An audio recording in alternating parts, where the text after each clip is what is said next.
Hello class 10th students, क्या आपको भी वाच्य में प्रॉब्लम होता है? वाच्य के क्वेश्चंस आपसे बनते नहीं है। आपको ये आइडेंटिफाई करने में प्रॉब्लम होता है कि कौन सा कर्तृवाच्य, कौन सा कर्मवाच्य और कौन सा भाववाच्य है। तो आज का ये वीडियो आपके लिए कंप्लीट सॉल्यूशन होने वाला है, क्योंकि अगले 15 मिनट में हम लोग सारे के सारे वाच्य को एकदम अच्छे तरीके से समझने वाले हैं और कर्मवाच्य, भाववाच्य या कृत्यवाच्य से रिलेटेड जितने भी क्वेश्चंस हैं वो आप सबसे बनना स्टार्ट हो जाएंगे। तो चलो फटाफट से इस वीडियो को स्टार्ट करते हैं। अब वाच्य सबसे पहले आते हैं इसके डेफिनेशन के ऊपर। डेफिनेशन जो हिंदी में बहुत ही बोरिंग टाइप का लिखा होता है, आप पढ़ना चाहो तो पढ़ सकते हो। मेनली जो एग्जामिनेशन में क्वेश्चंस आते हैं वो पूछे जाते हैं कि कितने टाइप्स के वाच्य होते हैं, या फिर ये सेंटेंस में कौन सा वाच्य प्रेजेंट है, ये क्वेश्चंस आपके पास रहेगा। या फिर वाच्य परिवर्तन को लेकर क्वेश्चन रहेगा कि कर्तृवाच्य को कर्मवाच्य या भाववाच्य में कन्वर्ट कीजिए। तो उस टाइप के क्वेश्चंस को हम कैसे सॉल्व करेंगे, इसको फटाफट से समझते हैं। उससे पहले आपको वाच्य के भेद पते होने चाहिए।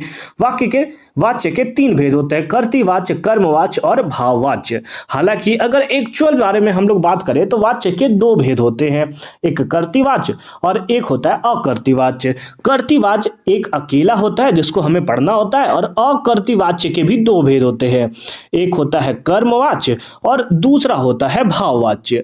तो इन दोनों से मिलकर बना होता है कर्तृवाच्य। अब हमारे पास एग्जामिनेशन में ये पूछा जाता है कि कौन सा कर्तृवाच्य है, कौन सा कर्मवाच्य और कौन सा भाववाच्य।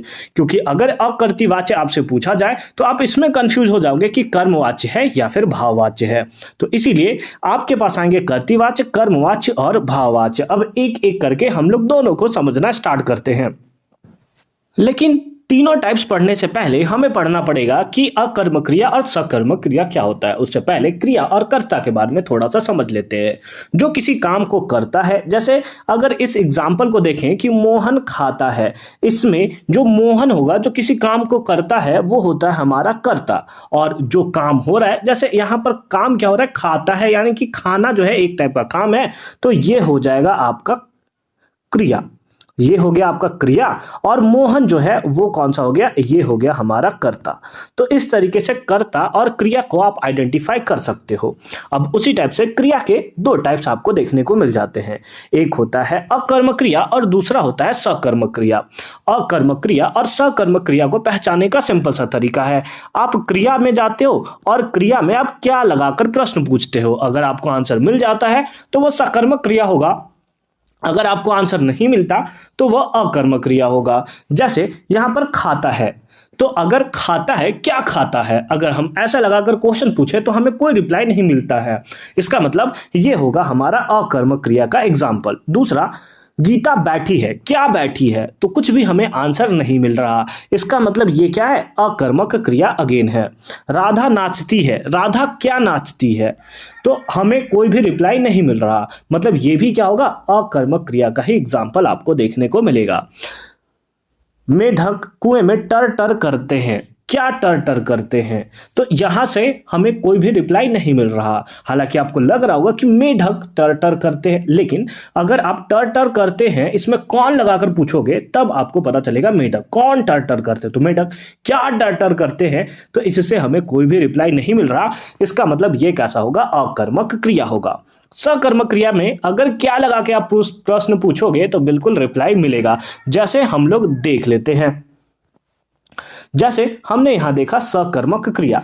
सकर्मक क्रिया में जैसे खुजलाता है, खुजलाता है हमारा क्या हुआ, क्रिया। क्या खुजलाता है, तो हमें आंसर मिल रहा है कि सिर खुजलाता है, इसका मतलब ये क्या होगा, सकर्मक क्रिया होगा।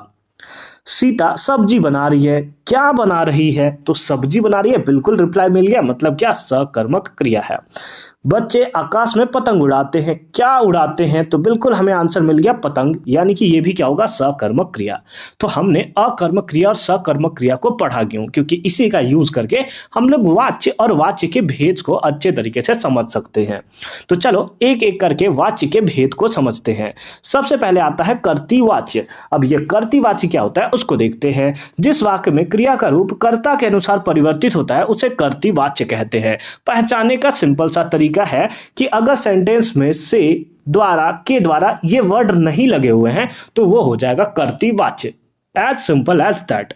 अगर आपको सेंटेंस में के द्वारा या फिर के द्वारा है ना, से द्वारा और के द्वारा नहीं लगे रहेंगे तो वो क्या होगा, कर्तृवाच्य होगा। जैसे यहां पर इन दोनों ही सेंटेंसेस में आपको ना तो द्वारा, ना ही से और ना ही के द्वारा कुछ भी देखने को नहीं मिल रहा। इसका मतलब ये क्या एग्जाम्पल हो जाएगा, कर्तृवाच्य का एग्जाम्पल होगा। तो इसको पहचानने का सिंपल एकदम सा छोटा सा तरीका है। अब आते हैं दूसरे वाले पार्ट में, दैट इज अकर्तृवाच्य। अब अकर्तृवाच्य से हमें क्वेश्चंस नहीं पूछे जाते, बल्कि इसके दोनों भेद कर्मवाच्य और भाववाच्य से पूछे जाते हैं। तो चलो एक एक करके हम लोग कर्मवाच्य और भाववाच्य को पढ़ते हैं। अब कर्मवाच्य क्या होगा, जैसे अगर कुछ एग्जाम्पल है हमारे पास, और एग्जाम्पल में अगर आप देखने के बाद आपको पता चल रहा है कि यहां पर जो क्रिया है वो सकर्मक क्रिया है।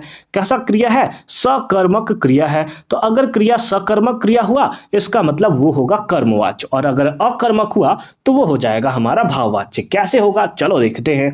जैसे राम द्वारा पुस्तक पढ़ी जाती है, तो सबसे पहला तो आपके पास ये रहेगा कि यहां पर आपको द्वारा, के द्वारा या फिर से लगा हुआ रहेगा, चाहे वो आपका कर्मवाच्य हो चाहे वो आपका भाववाच्य हो, दोनों में द्वारा, के द्वारा या से आपको देखने को मिलेगा ही। जैसे इस केस में भी द्वारा है, इस केस में भी द्वारा है और इस केस में भी से है।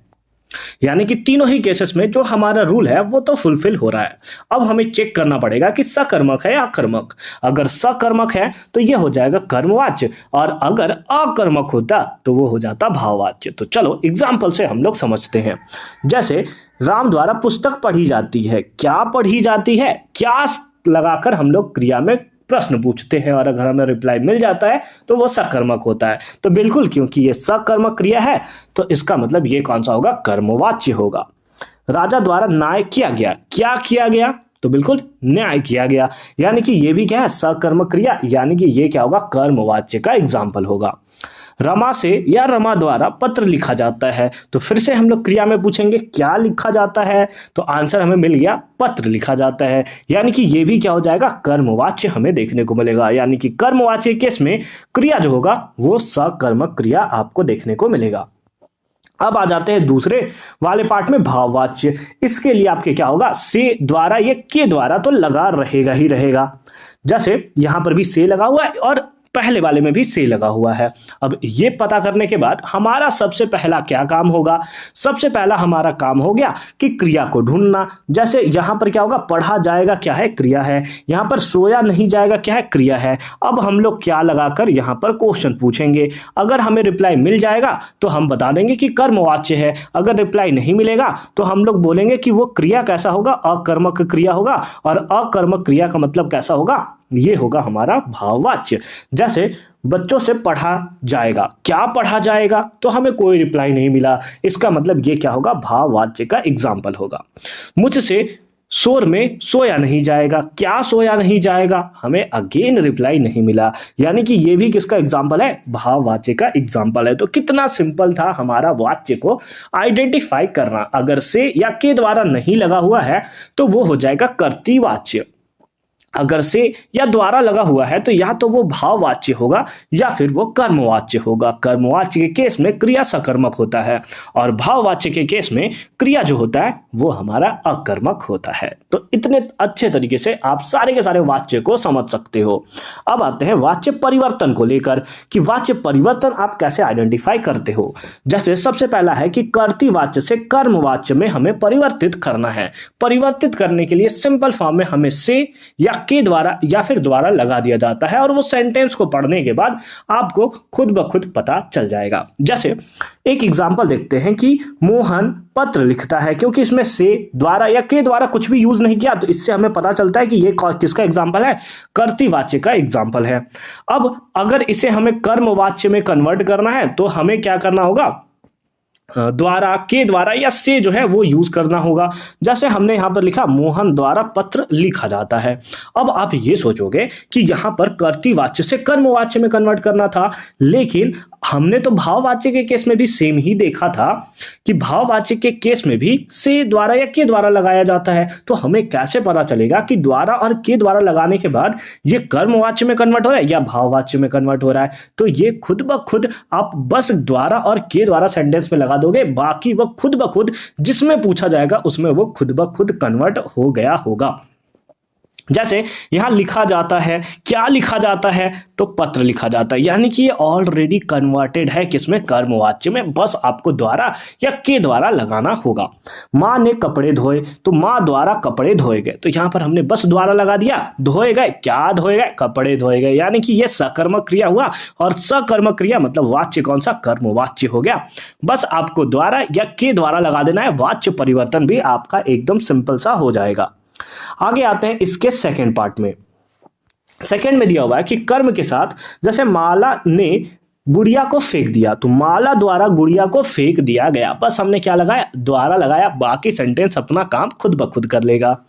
कमलेश ने घर को साफ किया, तो कमलेश द्वारा घर साफ किया गया। क्या सिंपल सा है ये हमारा, तो वाच्य परिवर्तन जो है वो एकदम सिंपल हो जाता है। अब थर्ड पार्ट देख लो इसका। थर्ड पार्ट में दिया है मोहन पत्र लिखता है, तो मोहन से पत्र लिखा जाता है। यहां पर एक चीज आपको जो ध्यान देना है हर एक केस में, कि आपका जो काल है वो परिवर्तित नहीं होना चाहिए। जैसे यहां पर ता है, तो यहां पर भी हमने यूज किया है क्या, ता है। जैसे यहां पर हमारे पास है फेंक दिया, तो यहां पर भी क्या है, दिया गया, यानी कि सेम केस में हमारे पास क्या आया है कि सेम चीज हमने यहां पर भी यूज किया है। लास्ट में या था, लास्ट में या हमने यहां पर भी यूज किया। साथ ही साथ अगर यहां पर भी देखो, तो यहां पर भी हमने काल को परिवर्तित नहीं किया, फेंक दिया और यहां पर फेंक दिया गया। यहां पर साफ किया और साफ किया गया, तो हमने काल को बिल्कुल भी परिवर्तित नहीं किया है। अगर तुम पहले वाले एग्जाम्पल को देखो, तो पहले वाले एग्जाम्पल में भी सेम केस तुम्हें देखने को मिल रहा है, लिखता है, लिखा जाता है, यानी कि यहां पर जाता है को ऐसा मत कर देना कि मोहन द्वारा पत्र लिखा जाएगा, यानी कि काल का परिवर्तन तुम्हें नहीं करना। काल जो है वो सेम होना चाहिए जो आपका कर्तृवाच्य में है, कपड़े धोए या कपड़े धोए गए, तो यहां पर काल जो है अगेन सेम रहा। अब उसी तरीके से कर्तृवाच्य से भाववाच्य में आप कैसे परिवर्तित करोगे इसको देख लो, क्योंकि यही है हमारा आज का लास्ट टॉपिक। तो इसमें छात्र पढ़ेंगे, यहां पर हमारे पास क्या है, इसमें हमें लगा देना होता है से द्वारा या के द्वारा, साथ ही साथ काल को परिवर्तन नहीं करना होता है। तो यहां पर हमने क्या लिखा, पढ़ा जाएगा, यानी कि ये क्या कर रहा है कि ये हमारा सिंपल फॉर्म में फ्यूचर के बारे में, भविष्य काल के बारे में बता रहा है। तो छात्रों से पढ़ा जाएगा, यहां पर अगर देखोगे तो क्या पढ़ा जाएगा, तो हमें नहीं पता कि क्या पढ़ा जाएगा, मतलब ये है कौन सा, भाववाच्य है। तो ये सेंटेंस खुद ब खुद बना लेगा, आपको कुछ नहीं करना, आपको बस से द्वारा या के द्वारा के हिसाब से आपको सेंटेंस बना देना है। साथ ही साथ काल को भी परिवर्तित नहीं करना है। पक्षी आकाश में उड़ते हैं, है ना, पक्षी आकाश में उड़ते हैं, तो पक्षियों से आकाश में उड़ा नहीं जाता, तो हमने बस से लगा दिया, बाकी सेंटेंस अपना काम करेगा, या फिर द्वारा लगा दिया, बाकी सेंटेंस काम अपना खुद करेगा। छात्र पढ़ेंगे, छात्रों से पढ़ा जाएगा। तो इस तरीके से हमारा आज का ये सेशन यहाँ पर कंप्लीट हो जाता है। आई होप कि वाच्य परिवर्तन के या फिर वाच्य के तीनों भेद से रिलेटेड अब अगर कोई भी क्वेश्चन आ जाए तो आप एकदम आसानी तरीके से इसे उड़ा दोगे। अगर आपको कुछ क्वेश्चंस का रिवीजन करना है तो आप हमें टेलीग्राम पे ज्वाइन कर सकते हो, जहां पर हम आपको कुछ प्रैक्टिस के लिए क्वेश्चंस प्रोवाइड कर देंगे। उसका लिंक मिलेगा आपको डिस्क्रिप्शन में, तो वहां से जाकर हमें टेलीग्राम पे ज्वाइन कर सकते हो। मिलते हैं आपसे अगली वीडियो में, तब तक के लिए अच्छे से पढ़ाई करो, और उसके साथ साथ हिंदी व्याकरण के और सारे वीडियोस देखना चाहते हो तो बिल्कुल आप हमारे चैनल पे ज्वाइन कर सकते हो हमें, और वीडियोस वाले सेक्शन में जाकर बहुत सारे वीडियोस को देख सकते हो, या फिर आप हमें टेलीग्राम पे ज्वाइन कर लो, वहां पर हम आपको सारे के सारे वीडियो अवेलेबल करा देंगे। मिलते हैं अगली वीडियो में, अच्छे से पढ़ाई करते रहो। All the very best for your upcoming examination.